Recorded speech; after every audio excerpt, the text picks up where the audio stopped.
Hey everyone, ready for another deep dive? Let's do it. All right, so today we're talking about a dying star. Ooh. But not just any dying star. Right. This one's special. It's the first one outside of our galaxy that we've been able to get a really close-up picture of. Seriously? I know, right? Oh. Like, can you imagine? That's So amazing. we could actually zoom in on a star that's 160,000 light years away.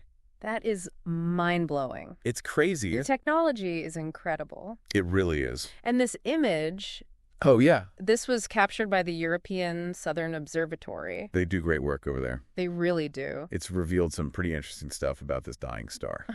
For sure. So the ESO, they published an article about this whole thing. Okay. It's called Historic First, Stunning Close-Up of a Dying Star Beyond the Milky Way. Catchy. I know, right? Like, how can you not want to read that? You had me at historic first. Seriously. And the star itself, WOH G64, it's a real showstopper. A big one. It is. WOH G64 is what astronomers call a red supergiant. Basically just means it's a star that's in its twilight years. Twilight year. But, when we think of twilight years, Right. It sounds peaceful. yeah, we think kind of a gentle fade out. Exactly. For stars, It's the opposite. it's anything but gentle. Yeah, not so much. No. So let's talk about why astronomers are so interested in these red supergiants. Okay. I mean, I know they're massive, but what's so special about them? When they're in their, as you said, not so gentle twilight years. Well, they're not just massive. Okay. They're like cosmic factories. Cosmic factories. Yeah, so What are they producing? basically in these final stages, Okay. they're fusing all these heavier elements in their core, Uh-huh. and then all that stuff gets scattered across the universe when they eventually explode as supernovae. So it's like, And those heavy elements, Yeah. those are the building blocks of pretty much everything. wow. Yeah. Planets, new stars, even us. Oh, wow. So these dying stars are basically seeding the universe with all the ingredients for life. It's pretty profound when you think about it. That is heavy stuff. Literally. Literally. But okay, back to WOH G64. Right. It's not just any red supergiant, right? Right. What makes it so special that we had to get a close-up? Well, one of the most fascinating things about this one is that it's actually been getting dimmer over the past decade. Dimmer, really? Yeah, astronomers have been watching it super closely, this dimming. Yeah. And it actually confirms a lot of what we thought about how these stars behave in their, final stages. Wait, so this giant star is just fading away. In a way, yeah. What's causing that? Is it like a cosmic light bulb burning out? Not quite a light bulb, but it is because red supergiants are constantly shedding their outer layers. Oh, right. So all this material that they're expelling forms like a massive dust cloud. I see. And that dust cloud can actually absorb and scatter some of the star's light. Ah, so it's blocking it. Exactly, making it look dimmer from where we are. So we're actually watching this star lose its mass in real time. Pretty amazing, huh? That's incredible. Yeah. Okay, so we've got to talk about this dust cloud a little more. Okay. Because it's not just any dust cloud, is it? It has a rather peculiar shape. What do you mean? It's kind of an egg shape. An egg-shaped dust cloud? Yeah, it's kind of wild. That's pretty bizarre. It is. So what's the story there? What's causing that? Well, it's definitely made up of the stuff that WOH G64 has been injecting. Yeah. But the elongated shape, that has astronomers scratching their heads a little bit. Okay, so what are they thinking? What could be causing that? There are a few possibilities, Right. Like maybe the way the star is rotating is affecting it. Okay. Or maybe, and this is where it gets really interesting, Oh, I like where this is going. there might be a hidden companion star. A companion star. Yeah. Okay, so like a secret dance partner shaping this cosmic dust cloud. Something like that. That's so cool. But hold on, how did we even get this image in the first place? Right. We're talking about 160,000 light years away. It's not exactly a quick trip. No.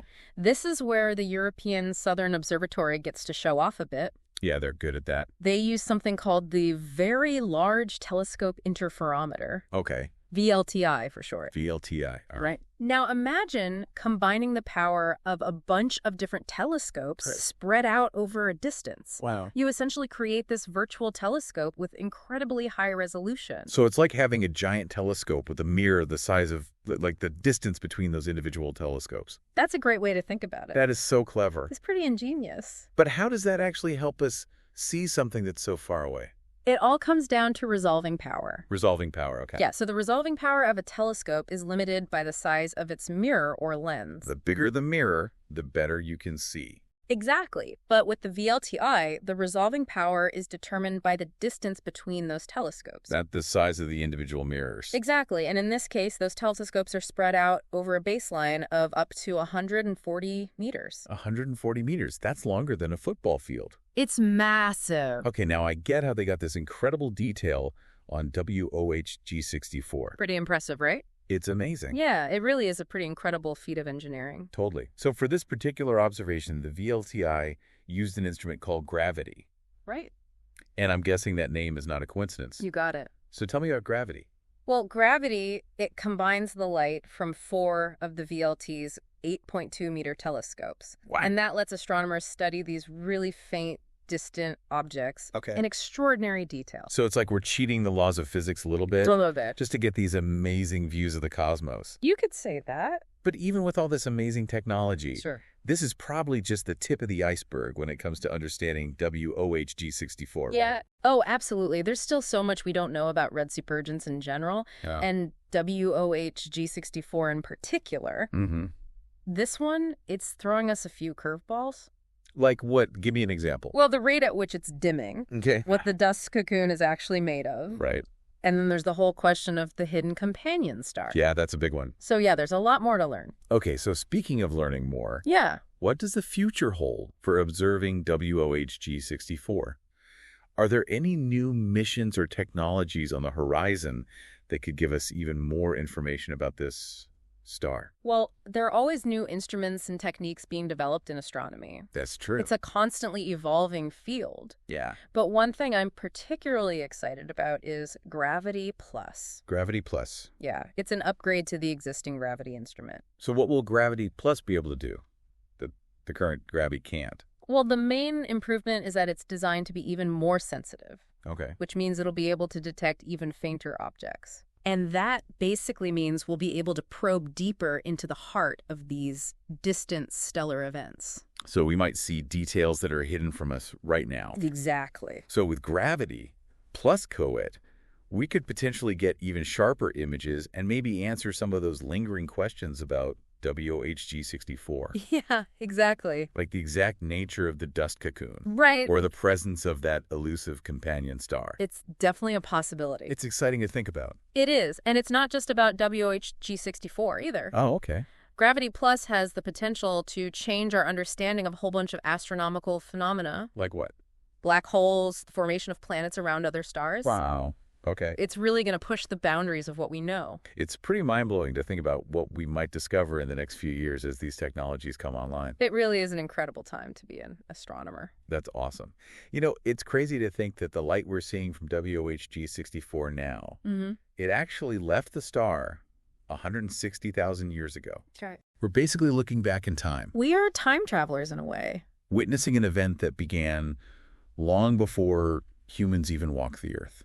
It's pretty humbling. It really puts things into perspective, doesn't it? It does. We're just tiny blips in the grand scheme of the universe, That's for sure. observing these amazing events that have been happening for millennia. And it really just underscores the importance of exploration Right. and scientific curiosity, you Sure. know? Totally. The universe is vast and full of mysteries. Yeah.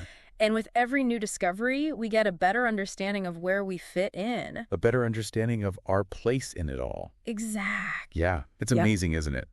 It really is. I mean, we can observe these events that started so long ago and are still shaping the universe we see today, you know? It's the beauty of astronomy. It Yeah. connects us to something much bigger than ourselves. Absolutely. And these glimpses we get, as fleeting as they are, Right. they really tell us a lot about, you know, the fundamental processes that govern the cosmos. It's incredible. Like the death of a star, for example. Like Yeah. WOH G64. Yeah. It's not just an ending, it's a transformation. Exactly. It's like it's seeding the universe with all these elements that will eventually form new stars, Right. new planets. And maybe even new life. Yeah. It's a cycle, you know, Mhm. of creation and destruction on a scale that's almost impossible to really grasp. It really is. Yeah. So by studying these events like this, Yeah.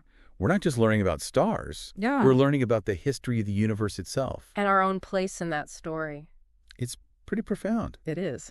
So let's bring it all back to this incredible image of WOH G64. Okay. We've covered so much today. A lot of ground. From red supergiants to interferometry to the future of astronomical observation. It's been a journey. So what are some of the key takeaways that you want our listeners to remember from this deep dive? Well, I think the most important thing is that we now have this close-up view of a dying star outside of our own galaxy. I mean, that's a huge step for astronomy. Yeah. Made possible by the technology of the Very Large Telescope Interferometer. Amazing technology. This image of WOH G64, it gives us this unprecedented look into the final stages of a star's life, you know? Yeah. It shows us how it ejects material and forms that mysterious egg-shaped dust cocoon. Right. And the fact that we're seeing WOH G64 getting dimmer over time, that basically confirms all our theories about how red supergiants evolve and how they eventually die. Exploding as supernovae. Exactly.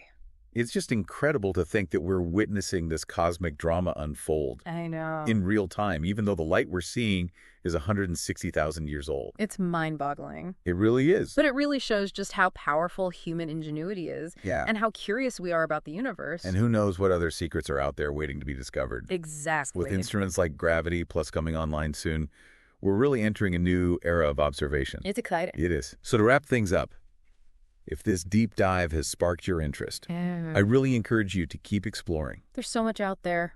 You know, read more about WOH G64, learn about red supergiants, learn about the incredible technology that's allowing us to see farther into the universe than ever before. It's all out there waiting to be discovered. Yeah. All you have to do is look up. Look up and ask questions. Exactly. Perfectly said. Thanks. So until our next deep dive, Yeah. keep looking up Keep wondering. and keep exploring the mysteries of the universe. We'll see you next time. See ya.